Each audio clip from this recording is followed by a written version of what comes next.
मार्च 2014 को एक Malaysian airlines की परवाज कुआलालंपुर से रवाना हुई, मगर ये बीजिंग तक अपनी मंजिल पर कभी नहीं पहुंची। आज तक इस परवाज के ठिकाने का कोई सुराग नहीं मिला, लेकिन चंद साल बाद आखिरकार इस परवाज के बारे में एक अहम सुराग मिला है।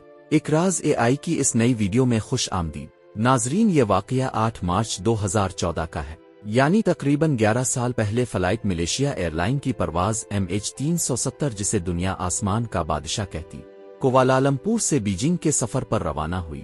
बोइंग 777 मॉडल का ये तैयारा 227 मुसाफिरों और 2 पायलट 10 परवाज के स्टाफ के साथ रवाना हुआ। अहले केबिन के अफराद समेत तमाम 239 जिंदगियां अपने साथ लेकर आसमान की वसतों में बुलंद हुआ।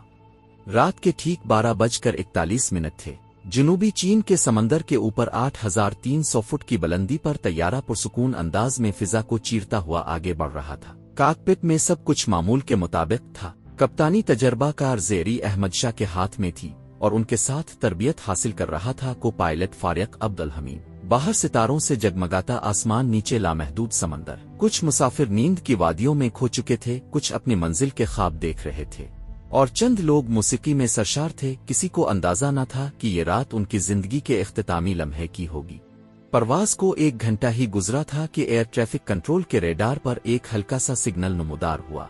टेक्निकल फॉल्ट, तैयारे के चंद सिस्टम्स अचानक बंद हो गए, फिर एक के बाद एक पूरा सिस्टम फेल होने लगा। इसी लम्हे कॉकपिट में एक छोटा सा धमाका हुआ और जहरीली गैस तेजी से फैलने लगी।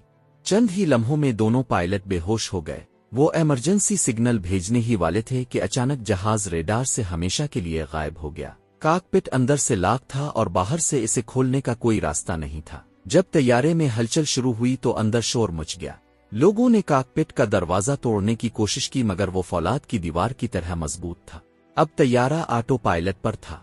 तैयारे में 49,100 लीटर फ्यूल था, जो इसे तकरीबन 8 घंटे तक फिजा में रख सकता था। जहरीली गैस आहिस्ता आहिस्ता पूरे केबिन में फैल गई और मुसाफिर एक एक करके बेहोश होने लगे। अब वो तैयारा एक भूत की तरह अनजान समंदर के ऊपर उड़ता रहा। न कोई आवाज, न कोई हरकत, सिर्फ मौत की खामोशी। सुबह के 5:40 पर तकरीबन 5 घंटे बाद कप्तान ज़ेरी होशियार हुए। सर दर्द से फटा जा रहा था। उन्होंने खिड़की से बाहर देखा। चारों तरफ नीला समंदर था। डैशबोर्ड पर जलती लाइट्स बता रही थीं कि फ्यूल खत्म होने वाला है। अब उनके सामने सिर्फ एक रास्ता था, मौत। कप्तान ने कहा, हम क्रैश करने वाले हैं। अल्फाज सुनते ही जो मुसाफिर होश खो बैठे वो जाग गए। जहाज के अंदर चीख व पुकार और रोने की आवाजें गूंज उठीं। कोई अपने रब को पुकार रहा और कोई अपने बच्चों की तस्वीरें सीने से लगाए। कप्तान ने पूरी कोशिश की कि तैयारा समंदर पर उतार दें, मगर यह तकरीबन नामुमकिन था। सब समझ चुके थे जिंदगी के सिर्फ चंद लम्हे बाकी हैं। सब ने एक दूसरे के हाथ थाम लिए और खामोशी से मौत का इंतजार करने लगे। तैयारा जब समंदर से टकराने वाला था, इससे कुछ लम्हे पहले फिजा में सिर्फ सिसकियों की आवाज गूंज रही थी। 239 जिंदगियां एक साथ खत्म होने के करीब थीं। कप्तान ने आखिरी हुक्म दिया, सब लाइफ जैकेट पहन लो, दरवाजे के करीब आ जाओ। लोग कांपते हाथों से समंदर में कूदने लगे। आखिरी शख्स के कूदते ही जहाज एक शदीद धमाके के साथ समंदर में जा गिरा। आग का गोला उठा और जहाज के हजारों टुकड़े समंदर में फैल गए। कप्तान ज़ेरी और फारिक जाँ बहक हो गए, मगर कुछ मुसाफिर जिंदा बच गए। वो जहाज के टुकड़ों से चिमटे ठंडे और अंधेरे समंदर में तैरते रहे। एक एक टुकड़े पर कई लोग किसी तरह लटके हुए थे, इस उम्मीद में कि शायद कोई पहुंच जाए, मगर चारों तरफ सिर्फ मौत थी। पहले दिन ही भूख और सर्दी से 10 लोग मर गए, बाकी सब ने हिम्मत न हारी। अगली सुबह एक मुसाफिर एरेओ के पास दूरबीन थी। इसने समंदर की दूरी में देखा, फिर अचानक बोल पड़ा, देखो सामने जमीन नजर आ रही है। सबकी नजरें इस समत उठ गईं। एक नन्हा सा जजीरा, रेत का एक टुकड़ा समंदर के बीच। कई घंटों बाद वो वहां पहुंचे, मगर जजीरा महज 83 मीटर लंबा था। 2 नारियल के दरख्त, कुछ रेत, न पानी, न साया, न कोई जान। ये जगह जैसे वक्त में कैद हो गई थी। अब शुरू हुई असल लड़ाई, जिंदा रहने की जंग। दूसरे दिन सूरज आग बरस रहा था। कुछ लोग प्यास से नमकीन पानी पीने लगे और बीमार हो गए। नारियल तोड़े गए, मगर वो भी नाकाफी थे। पानी की तकसीम पर झगड़े हुए। रात को सब एक दूसरे से लगकर सोए।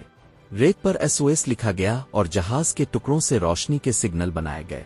बारिश आई तो प्लास्टिक शीट से पानी जमा करने के टेंट बनाए गए। कुछ दिनों बाद झींगे और केकड़े पकड़े गए, पत्थरों पर भून कर खाने लगे। जिंदगी एक खौफनाक मामूल बन चुकी थी। दोस्तों, इन लोगों की कहानी बताती है कि जिंदगी कितनी नाजुक और कितनी कीमती है। एक महीना गुजर गया, दुनिया भर में सबसे बड़ा सर्च ऑपरेशन शुरू हुआ। $160 मिलियन खर्च किए गए मगर तैयारे का कोई निशान ना मिला। जजीरे पर अब भी 200 लोग मौत से लड़ रहे थे। भूख, बीमारी और लड़ाइयों ने सबको बदल दिया। आबादी कम होती गई, साल गुजरते गए, नई नस्ल पैदा हुई, पुरानी मिट गई, ज़बान, आदतें सब बदल गईं। नारियल के दरख्त कमजोर हो गए, जमीन बंजर हो गई। एक दरख्त तूफान में गिरा, दूसरा अकेला रह गया। लोगों ने कुश्ती बनाने की कोशिश की मगर समंदर ने हर बार सब कुछ बहा दिया। 10वां साल आया, सिर्फ 30 लोग बाकी रह गए, फिर वो भी एक एक करके रुखसत हो गए। 11वीं साल सिर्फ एक शख्स बचा, एरेओ, वही जिसने सबसे पहले जजीरा देखा था। अब वो बूढ़ा, कमजोर और तन्हा था। वो दरख्त के नीचे लेटकर आंखें बंद करता है, याद करता है वो परवाज, वो धमाका, वो समंदर, वो जजीरा, वो जिदोजहद, वो उम्मीदें। आहिस्ता आहिस्ता इसकी सांसें रुक जाती है और जजीरे पर आखिरी आवाज भी हमेशा के लिए खामोश हो जाती है। वक्त गुजरता गया, जजीरा हड्डियों से भरा कब्रिस्तान बन चुका था। वो आखिरी नारियल का दरख्त भी मर गया। वो सब बच गए थे मगर सिर्फ मरने के लिए। 11 साल बाद एक सैया कुश्ती भटक कर इस जजीरे पर आ पहुंचा। हर तरफ इंसानी ढांचे, टूटे शेल्टर और बिखरा मलबा। एक फोन पर लिखा था, हम MH370 के लोग हैं, हमने पूरी कोशिश की। फिर एक मंजर ने सबके दिल दहला दिए, एक ढांचे का हाथ जिसकी उंगलियां सूखे पौधे की शाख में अटकी थीं, गोया कह रहा हो, हमने हार नहीं मानी थी, हम आखिरी लम्हे तक लड़े थे। ये कहानी इंसान की हिम्मत, कुर्बानी और उम्मीद की आखिरी हद है। वो 239 लोग हादसे से तो बच गए मगर जिंदगी ने उन्हें मौत से भी ज्यादा खौफनाक अंजाम दिया।